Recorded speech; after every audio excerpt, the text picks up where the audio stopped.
Hey, welcome back, guys. So today on this video, we are talking about WebinarFuel, and more specifically, I'm going to quickly answer a question I keep getting a lot on my other video, and that is, how do you create a multi-step registration process for your webinar? So let's go ahead and talk about this. First off, guys, real quick video, not too many steps involved, so be sure to stick around to the end of the video. But why would you want a multi-step registration process for your WebinarFuel anyways? Well, that's pretty easy. If you're running an online business, especially if you're doing mid-ticket or high-ticket, sometimes you want to add more qualifying questions before the user can qualify to register for your webinar. Whatever the case is, it's a pretty easy process. It's handled here in your WebinarFuel dashboard. Check my video description. I'll try to leave the written instructions there as well. But I've already logged into my WebinarFuel, and this is the home screen. Now here on the home screen, if you want to add extra steps into your registration process for your webinar, it's going to be handled here on this top button, Webinars. Once you do that, you're going to see all of the different webinars you might be running. So go ahead and choose the webinar that you want to add a multi-step registration process to. So for example, this one right here.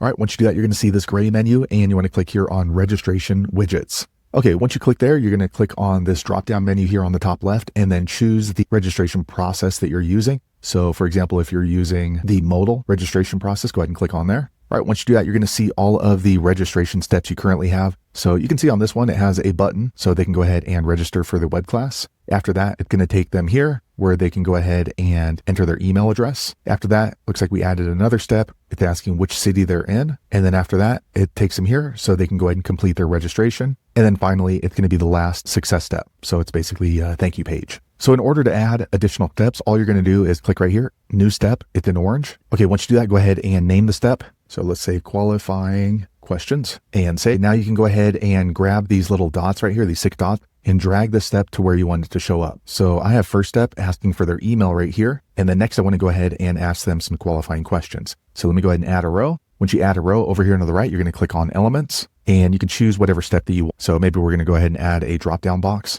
So you just grab it and drag it right on over here. Okay, so now we have a drop down box. When you click in the drop down box, you can go ahead and edit it. So let's click on variants. So let's go ahead and ask them how much money they have. $1, and I'm going to change the label. I'm going to delete the subtext, and we'll just say on this one, $100,000. And then lastly, I'm going to go ahead and ask them if they have $1 million. Okay, 1 million. Okay, so now we have 3 options here. And let me go ahead and click here and then add a header. So I'm going to drag that right on over. And then this is going to be my question. How much dough do you have? Okay, so now they can go ahead and, okay, now we can go ahead and move on. Okay, so now anytime somebody wants to register for this particular webinar, they're going to be taking multi-step registration process before they can register completely. So there you have it, guys. If you're wondering how to set up a multi-step registration form for your webinar in WebinarFuel, that's the easiest way I know how to do it. If you know any way, be sure to leave a comment below. Let the rest of us know how you did it. Hopefully you found that video useful. If so, click thumbs up, or maybe consider subscribing to my channel, and I hope to see you on the next video. Thanks again for watching.